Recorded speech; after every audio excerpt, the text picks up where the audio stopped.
The communication center on Zephyrian Prime buzzed with activity.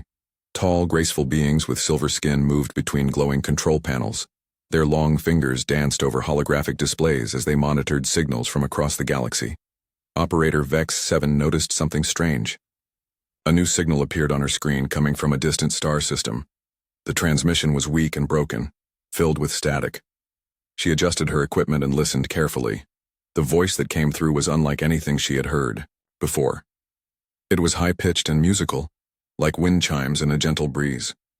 The language was unknown, but the universal translator worked slowly to decode the words. Please, anyone who can hear we need help. The hegemony has come to our world. They are taking our people. Our children are crying in the dark places beneath the waves. We cannot fight them alone. Vex 7 felt her heart grow heavy. Hegemony was known throughout the galaxy as a force of pure evil. They conquered peaceful worlds and turned entire populations into slaves. No one had ever successfully fought against them and won. She quickly forwarded the message to her supervisor, Commander Thale. Within minutes, the communication had reached the highest levels of Zephyrian government. The Council of Elders gathered in their crystal chamber to discuss the situation. Elder Prim, the oldest among them, spoke first. This message comes from the Kepler 442 system. Our records show it is inhabited by the Valdari, an aquatic species. They have never harmed anyone. The hegemony has been expanding rapidly, said Elder Kess. They need more workers for their war machine. The Valdari would be perfect slaves with their ability to work underwater. The council debated for hours. Some wanted to help, but the reality was clear. The hegemony had thousands of ships and millions of soldiers. Any civilization that tried to fight them was quickly destroyed. Elder Prim made the final decision. We cannot risk our people. If we attack the hegemony, they will come for us next. We must ignore this message. The decision was broadcast to other civilizations across the galaxy. The peaceful Altarians agreed that fighting was too dangerous. The wise Centaurians ran calculations that showed any rescue mission would fail. Even the mighty Andromedans, with their advanced technology, decided the risk was too great. Meanwhile, on the ocean world of Valdara, the situation grew worse each day. Hegemony ships floated above the blue planet like dark clouds. Their tractor beams pulled Valdari families from their underwater cities. The gentle aquatic beings could not understand why anyone would want to hurt them. Kefnal, a Valdari elder, floated in the ruins of what had once been his home. The walls were cracked and strange chemicals from hegemony weapons had poisoned the water around him. His young nephew, Sil 3, swam up to him with tears in his large, dark eyes. Elder, why did they take mother and father? The young Valdari asked. Kefnal had no answer. The hegemony took people to work in their factories and fight in their armies. Most never returned home. We sent messages asking for help, Kefnal said softly. But no one has answered. As if the universe heard his words, a new sound echoed through their communication system. It was different from the other responses they had received.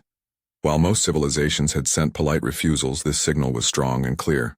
The voice that spoke was unlike anything the Valdari had heard.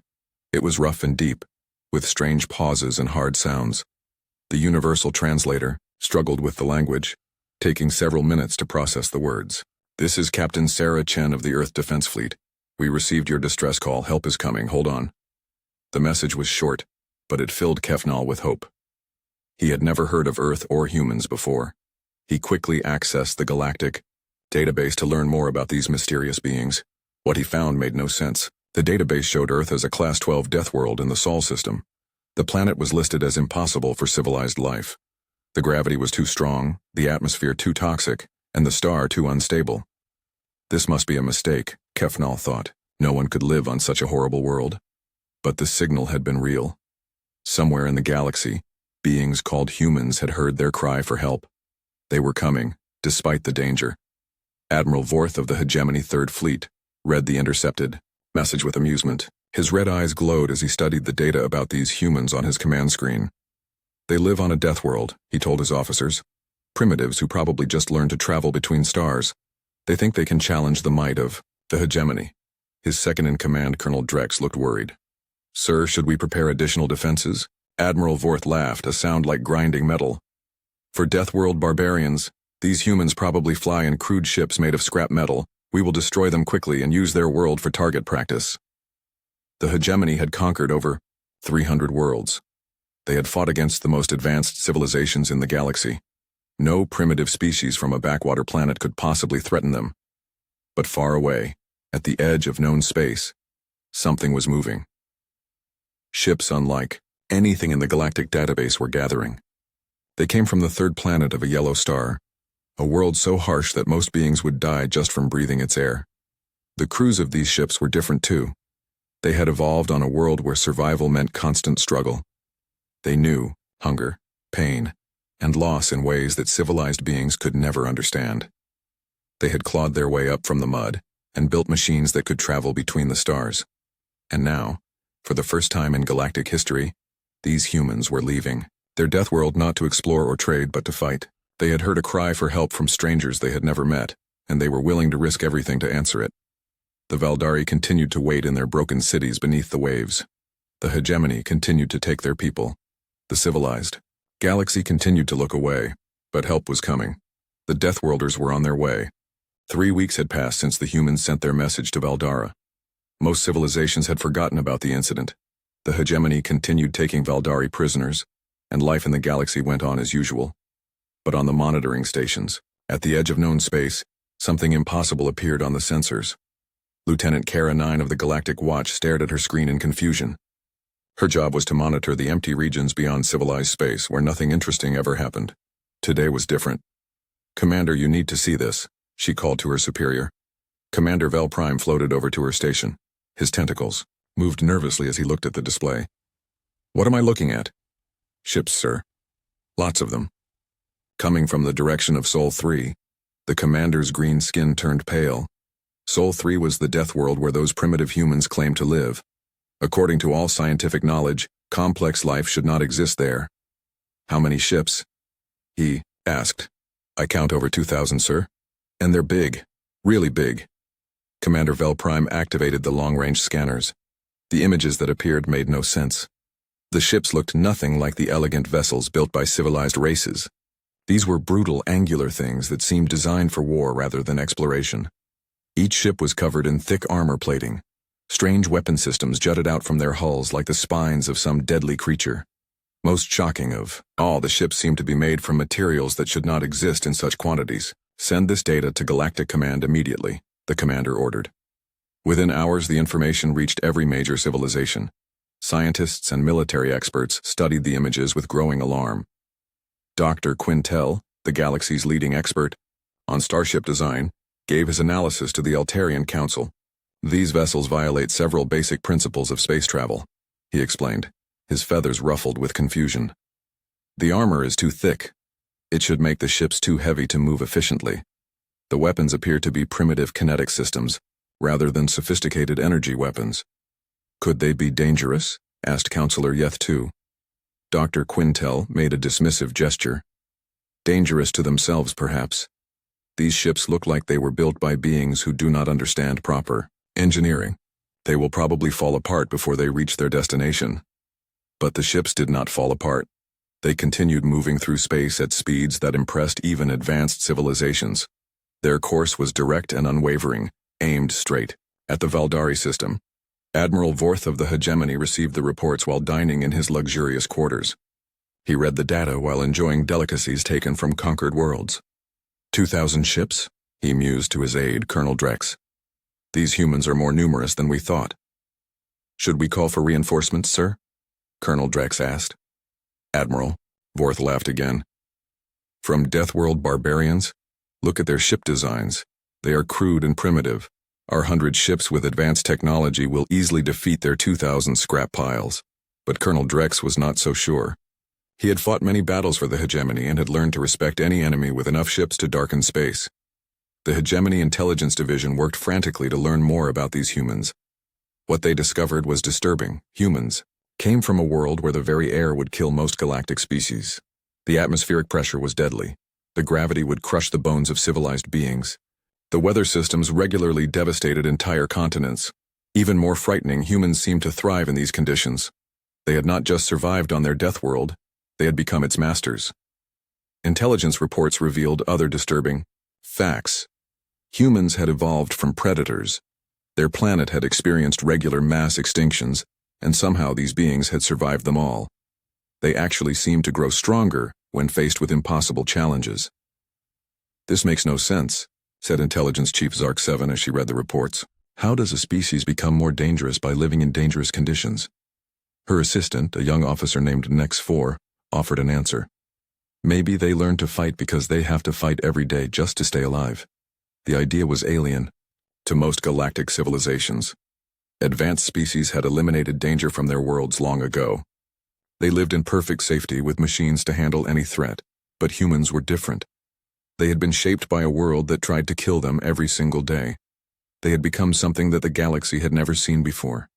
A species that was completely comfortable with danger. As the human fleet approached the Valdari system, more details became clear. The ships were organized in a formation that made military experts nervous.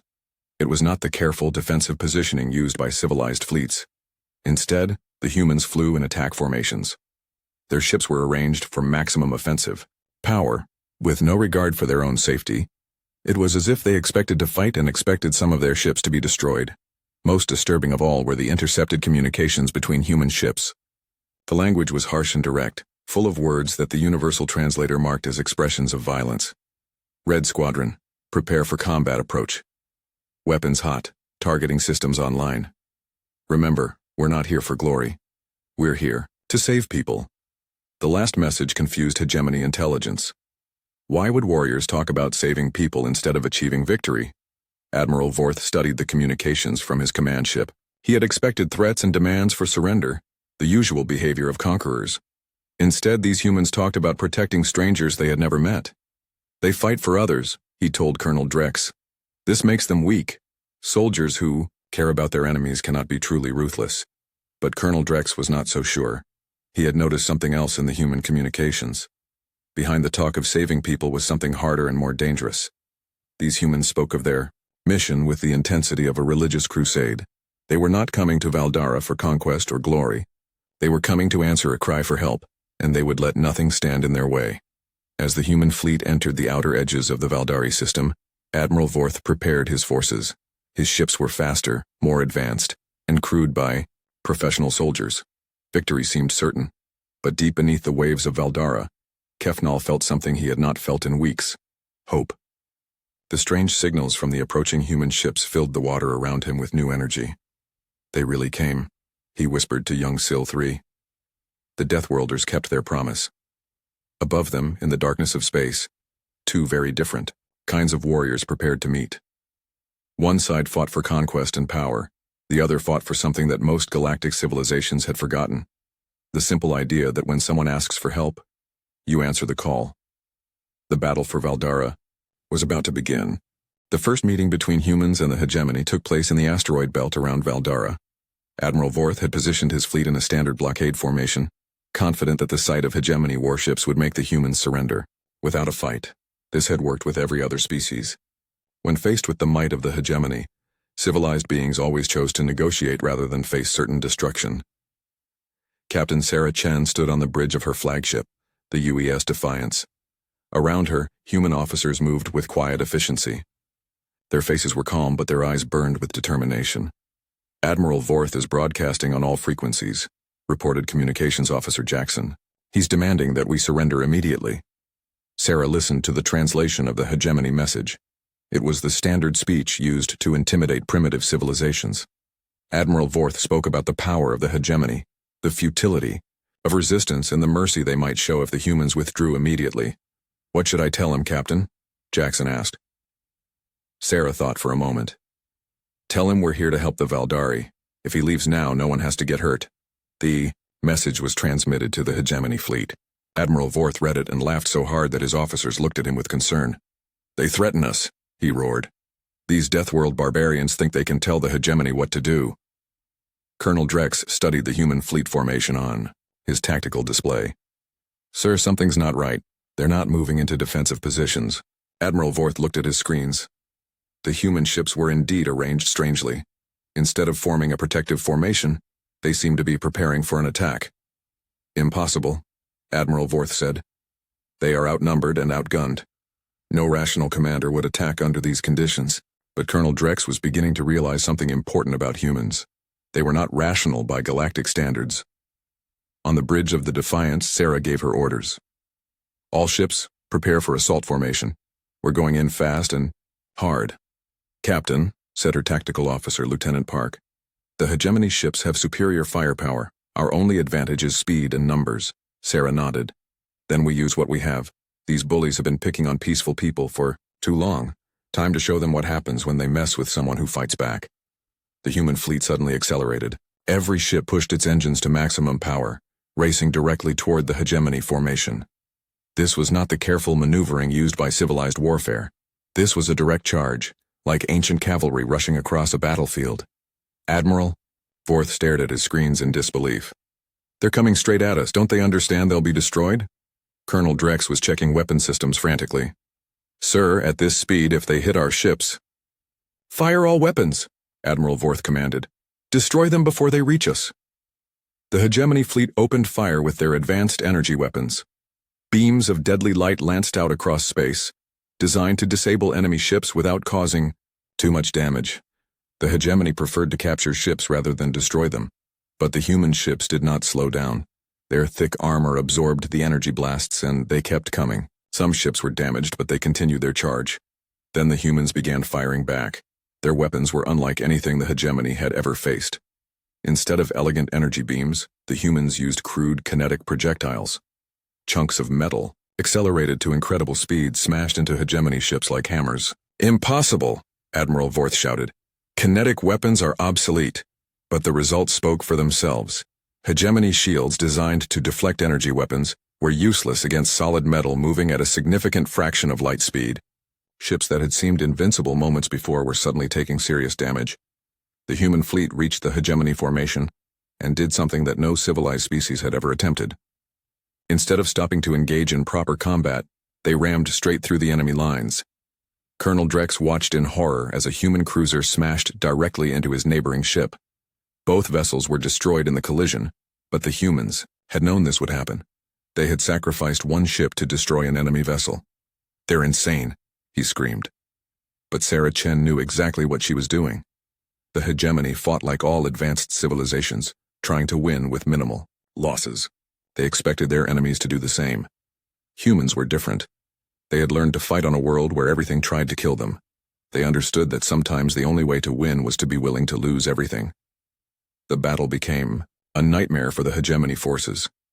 Human ships seemed to appear everywhere at once, firing those terrible kinetic weapons and ramming anything that got in their way. Worse still, when hegemony ships were disabled, humans did something unthinkable. They sent boarding parties. Colonel Drex watched his tactical screen in horror as human soldiers in armored suits cut through the hull of the damaged cruiser Vengeance. The ship's internal sensors showed the humans moving through corridors filled with toxic gases and deadly radiation. How are they still alive, he asked. The answer came from the ship's medical officer. Sir, these humans seem to be immune to our defensive measures. The gas that should kill them in seconds doesn't affect them. The radiation that should disable them only makes them move faster. Admiral Vorth realized with growing terror that the humans came from a world so dangerous that the hegemony's standard defenses were harmless to them. These beings breathed poison and walked through radiation like it was sunlight. Within an hour of the first attack, half the hegemony fleet was destroyed or disabled. The surviving ships tried to retreat, but the humans pursued them relentlessly. Sir, we need to call for reinforcements, Colonel Drex urged. Admiral Vorth's pride was shattered. Send the message. Tell them we are facing an enemy unlike anything we have encountered. But it was too late for Admiral Vorth. The UES Defiance had targeted his flagship, the Pride of Hegemony. Sarah Chen herself led the boarding party that cut through the ship's defenses. The hegemony crew watched in terror as humans in powered armor walked through their ship like unstoppable machines. Their weapons bounced harmlessly off human armor. Their security measures meant nothing to beings who had evolved in conditions that would kill any civilized creature. When Sarah Chen reached the bridge, she found Admiral Vorth cowering behind his command chair. The proud conqueror who had enslaved dozens of worlds was reduced to a frightened child. Please, he begged, we surrender. We will leave this system. Sarah looked at him with cold eyes. You should have thought of that before you started taking innocent people from their homes. Admiral Vorth was taken prisoner, along with the surviving members of his crew. The remaining hegemony ships fled the system, broadcasting warnings about the terrible humans to their high command. Down on Valdara, the Valdari felt the change immediately. The oppressive presence of hegemony ships was gone from their skies. For the first time in months, they dared to hope. Kefnal and young Sil 3 swam to the surface of their ocean, where they could see the stars. In the darkness above them, strange, new ships moved across the sky. "Are those the humans?" Sil 3 asked. "Yes," Kefnal replied. "The Deathworlders came to save us just as they promised." But the battle was far from over. The humans had defeated one hegemony fleet, but there would be others. Admiral Vorth's defeat would be seen as an insult that demanded revenge. Sarah Chen knew this as she stood in her captured command center. The easy part was finished. Now came the real test. Liberating an entire world from the most powerful military force in the galaxy. But she was not worried. Humans had faced impossible odds before and won. They had climbed out of caves, survived ice ages, and built ships that could travel between the stars. Now they would do something that no other species had ever accomplished. They would break the chains that the hegemony had wrapped around the galaxy, one world at a time. The liberation of Valdara was about to begin. The human fleet moved toward Valdara like a storm approaching a peaceful shore. The Valdari watched from their underwater cities as strange ships entered their atmosphere, something that most species considered impossible for spacefaring vessels. Captain Sarah Chen stood in the transport bay of her ship, checking her environmental suit one final time. Around her, human marines prepared for something that terrified most galactic species: direct contact with an alien world. "Remember," Sarah told her team, "the Valdari are aquatic. We'll be working underwater in crushing pressure. Stay calm, move slowly, and don't do anything that might scare them." Sergeant Rodriguez, a veteran of Earth's ocean wars, laughed grimly. "Captain, we've fought in the deepest trenches on Earth. This should feel like home." The transport ship descended through Valdara's blue atmosphere and landed on the ocean surface. Within minutes, human teams in powered suits were walking across the ocean floor, breathing recycled air and somehow surviving pressure that would crush most beings into paste. Deep beneath the waves, Kefnal watched the incredible sight through his city's sensors. The humans moved across the seafloor like they belonged there, their heavy suits leaving deep tracks in the sand. "How is this possible?" young Sil 3 asked, pressing his face against the transparent viewing wall. "They come from a death world," Kefnal explained. "They have learned to survive in any environment." The first meeting between humans and Valdari took place in the main chamber of New Tethys, the largest underwater city. Sarah Chen and her diplomatic team entered through an airlock that the Valdari had hastily modified for air-breathing visitors. Valdari delegation waited nervously in a specially prepared chamber. They had never met beings from a death world before, and the stories they had heard were terrifying. When Sarah removed her helmet, the Valdari gasped. They had expected to see a monster, but the human looked surprisingly normal.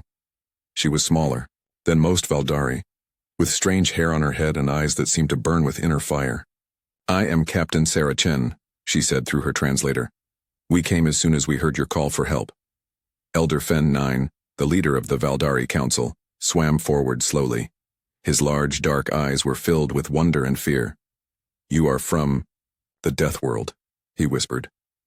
"How do you survive in such a terrible place?" Sarah smiled, and the expression was both reassuring and frightening. "The same way you survive in the deep ocean. We adapted."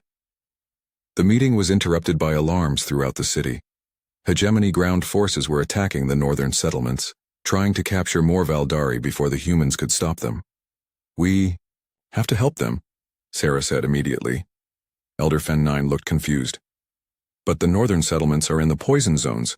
The hegemony dumped chemicals there to make the water deadly. No one can survive in those areas." Sarah's smile became harder. "Elder, we come from a world where the very air is poison to most species. Your poison zones sound like a vacation." Within an hour, human assault teams were moving through the contaminated waters that the hegemony had considered perfect barriers. Their suits protected them from chemicals that would dissolve Valdari skin, and their equipment worked perfectly in conditions that disabled hegemony technology. Major Kim led the first assault on a hegemony processing facility. The complex had been built in a contaminated trench, surrounded by toxic waste that made the water glow with sickly light. "Looks like home," commented Corporal Nash as they approached the facility. The hegemony guards had not expected an attack from such a poisoned environment. Their sensors were useless in the toxic soup, and their weapons could not penetrate the thick chemical clouds. The humans struck like ghosts emerging from a nightmare. They moved through poison that should have killed them instantly, appearing where no living thing should be able to survive. The battle was over in minutes. Hegemony troops, faced with enemies who seemed immune to their defensive measures, surrendered rather than face creatures from their worst nightmares. Major Kim found the captured Valdari in holding cells deep within the facility. The aquatic beings were weak from poisoned water and poor treatment, but they were alive. "You're safe now," Kim told them through his translator. "We're taking you home." One of the prisoners, a young Valdari female, looked at the human with wonder. "You came into the poison zone to save us, why?" Kim removed his helmet, revealing a scarred face that had seen many battles. "Because someone asked for help." The liberation of Valdara continued for 3 days. Human teams struck hegemony positions, across the planet, always appearing where the enemy least expected them. They fought in the deepest ocean trenches, where pressure would crush normal beings. They battled in radioactive zones that the hegemony had created to deny access to their bases. They assaulted fortifications built on underwater volcanoes, where the heat should have cooked them alive. Each time, the humans not only survived, but thrived. They used the hostile environments as advantages, striking from places where no civilized being would ever go. General Krex IV, commander of hegemony ground forces, watched his positions fall one by one. His troops were demoralized and terrified, facing enemies who seemed to treat warfare as their natural state. "How do we fight beings who are comfortable with death?" he asked his aide. Captain Voss II had no answer. "Sir, our troops are requesting evacuation. They say these humans fight like demons." The final battle took place at the hegemony's main base, built in the planet's most dangerous region. The facility sat on an underwater mountain surrounded by crushing pressure, toxic gases, and deadly sea creatures. Sarah Chen led the assault personally, along with her best Marines. They moved through an environment that would kill most galactic species in seconds, hunting an enemy that had nowhere left to run. General Krex IV made his last stand in the base's command center. When the humans finally reached him, he was amazed to see that they were not the monsters he had expected. "You are just people," he said in wonder. Sarah looked at him with tired eyes. "Yes, people who don't like bullies." With the main base captured, hegemony resistance on Valdara collapsed. The remaining troops surrendered or fled to their ships, carrying stories of the terrible humans who fought like forces of nature. But the humans were not finished. Captain Sarah Chen met again with the Valdari Council to discuss the future. "The hegemony will return with more ships," Elder Fen 9 warned. "They cannot allow this defeat to go unanswered." Sarah nodded. "We know. That's why we're not leaving." The Suo statement shocked the Valdari. No species had ever chosen to stay and defend another world that was not their own. "But why?" asked young Sil 3, who had been allowed to attend the meeting. Sarah knelt down to the young Valdari's level. "Because that's what friends do. They help each other." Over the following weeks, humans worked with the Valdari to prepare for the next attack. They built defensive systems that could work underwater, trained Valdari volunteers in basic combat techniques, and established bases in the planet's most dangerous regions. The galaxy watched these preparations with amazement. Advanced civilizations had always believed that cooperation between different species was impossible, yet here were humans and Valdari working together as if they were family. Deep beneath the waves, Kefnal watched human engineers teaching young Valdari how to build better shelters. The sight filled him with hope he had never expected to feel. "They really are different," he told Sil 3. "These Deathworlders fight not for conquest, but for others." Sil 3 swam closer to the viewing wall, watching human children play with Valdari young in the underwater gardens. "Elder, do you think the rest of the galaxy will learn from them?" Kefnal smiled, an expression that had been rare since the hegemony arrived. "Perhaps, young one. Perhaps these humans will teach us all what it really means to be civilized." Above them, human ships patrolled the skies of Valdara, waiting for the next hegemony attack. The humans knew it would come, and they knew it would be massive. The hegemony could not allow their defeat to stand unpunished. But Captain Sarah Chen was not afraid. She had seen what humans could accomplish when they fought for something greater than themselves. The liberation of Valdara was just the beginning. Somewhere in the depths of space, the hegemony was gathering its greatest fleets for a final assault. They brought with them the combined might of a galactic empire, determined to crush these upstart Deathworlders once and for all. They had no idea what they were about to face. News of the Valdara liberation spread across the galaxy like fire in dry grass. On every civilized world, beings spoke in whispered voices about the impossible humans who had defeated the mighty hegemony. In the crystal halls of the Zephyrian capital, Elder Prim called an emergency council session. The holographic displays showed images from Valdara that defied all understanding. They walked on the ocean floor, Elder Kess said, her voice filled with disbelief. In pressure that would crush our bodies instantly. And they fought in poisoned water that would dissolve our skin, added Elder Yem. How is this possible? Elder Prim studied the tactical reports with growing amazement. They did not fight like any civilized species. They used environments as weapons. They turned the planet's dangers into advantages. But the most shocking news was still coming in. Human ships had been detected throughout the galaxy's outer rim, not exploring or trading, but recruiting. Commander Vel Prime of the Galactic Watch reported to his superiors with barely controlled panic in his voice. They're visiting worlds we've never heard of, he explained. Death worlds, gravity wells, radiation zones, places where we thought no intelligent life could exist. The truth was becoming clear. While civilized races had avoided the dangerous rim territories, these regions were home to species that had learned to survive in impossible conditions. On the lava world of Pyros 7, the rock-eating thermals received human visitors with curiosity. These beings lived in temperatures that would melt most metals, swimming through molten stone as easily as fish through water. Captain Torres of the human ship Endeavor met with thermal elder Magma Heart in a chamber heated to over 1,000 degrees. Your enemies call you civilized, the thermal rumbled, his voice like grinding stone. But you fight for others who are not your people. This is not civilized behavior by galactic standards. Torres smiled through his environmental suit's cooling system. Maybe galactic standards are wrong. The thermal leader considered this. We have heard the songs of the Valdari carried on solar winds. They sing of gratitude to the sky swimmers, who saved their children. Such songs have power. Will you help us? Torres asked directly. Magma Heart's response shook the volcanic chamber. The hegemony has never come to our world. They fear the fire that feeds us. But they have hurt the songmakers of the deep waters. This cannot stand. Similar scenes played, out across the galaxy's forgotten corners. On the ice world of Cryo 9, the crystalline shapers emerged from their frozen cities to offer aid.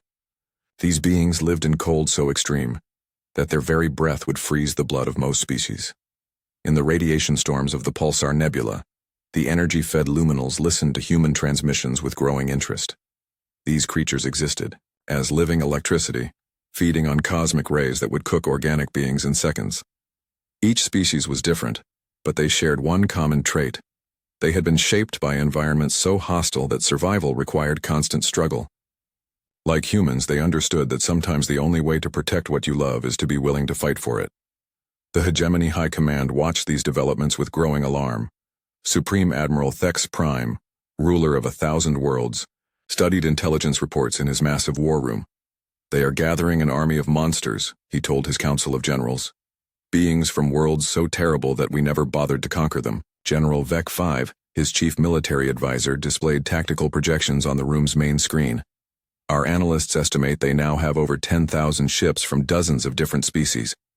Numbers mean nothing, Supreme Admiral Thex Prime declared. We have the finest technology in the galaxy. Our weapons are precise, our tactics perfected over centuries of conquest. But Intelligence Director Zix-8 brought disturbing news. Sir, our prisoners from Valdara have been interrogated. The humans use weapons and tactics that our forces are not prepared for. The intelligence reports made for grim reading.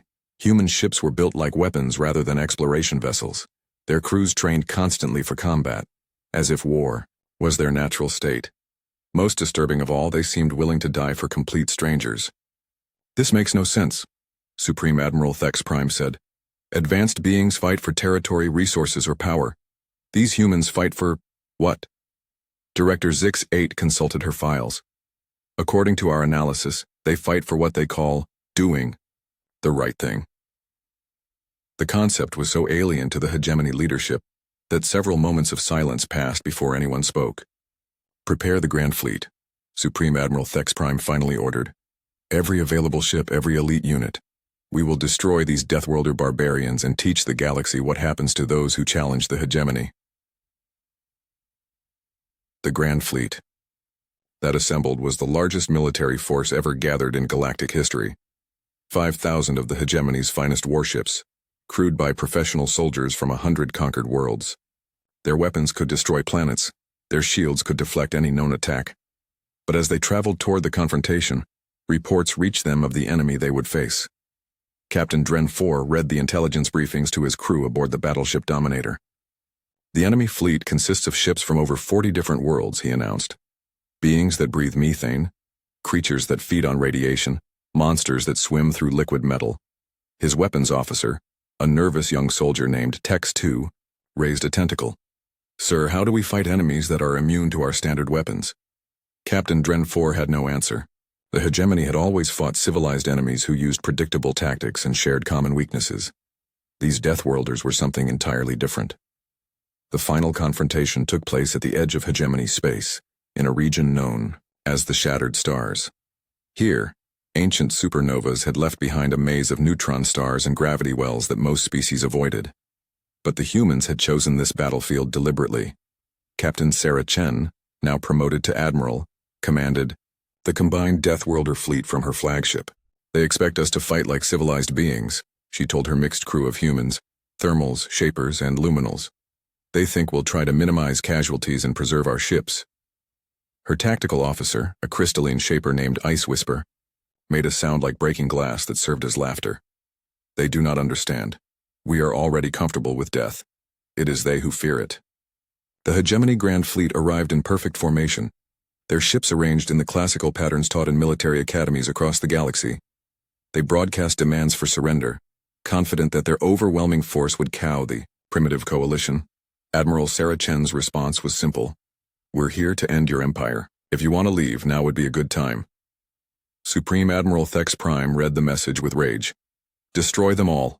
Show the galaxy what happens to those who defy the hegemony. The battle that followed became known as the War of Stars, and it was unlike any conflict in galactic history.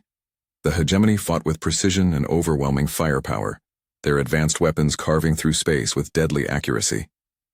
Their tactics were flawless, their coordination perfect. But the Deathworlders fought with something the galaxy had forgotten, the willingness to sacrifice everything for others. Human ships rammed hegemony dreadnoughts, trading their lives to destroy vessels 10 times their size. Thermal fighters flew directly through enemy energy beams, their hulls absorbing heat that would vaporize normal ships. Luminal vessels disappeared into the radiation fields around neutron stars, only to emerge behind enemy lines like living lightning. Most shocking of all, when Deathworlder ships were destroyed, their crews often survived in conditions that should have been instantly fatal. They continued fighting in the vacuum of space, in crushing gravity fields, in radiation storms that cooked electronics. The battle raged for 3 days. The hegemony's superior technology began to tell, but the Deathworlders refused to break. For every ship they lost, they seemed to become more determined. On the third day, Supreme Admiral Thex Prime watched his fleet fall apart around him. Half his ships were destroyed or disabled. His surviving crews were demoralized and terrified, facing enemies who treated impossible odds as minor inconveniences. The final blow came when Admiral Sarah Chen led a boarding assault on the hegemony flagship itself. Human Marines, supported by thermal shock troops and shaper engineers, cut through defenses that had never been breached. When they reached the command deck, Supreme Admiral Thex Prime faced beings from worlds so harsh that his most advanced weapons were useless against them. You have lost, Sarah told him simply. Your empire ends here. Supreme Admiral Thex Prime looked around at the creatures from the galaxy's nightmares. What do you want from us? Stop taking people from their homes, Sarah replied. Stop enslaving entire worlds. Leave peaceful species alone. And if we refuse, Sarah's smile was not cruel, but it was absolutely certain. Then we'll visit every hegemony world and have this conversation again. The surrender of the hegemony Grand Fleet sent shockwaves across the galaxy. The greatest military force in known space had been defeated by an alliance of beings from worlds that most civilizations had considered uninhabitable. In the aftermath, something unprecedented happened. The hegemony's enslaved worlds began to rebel,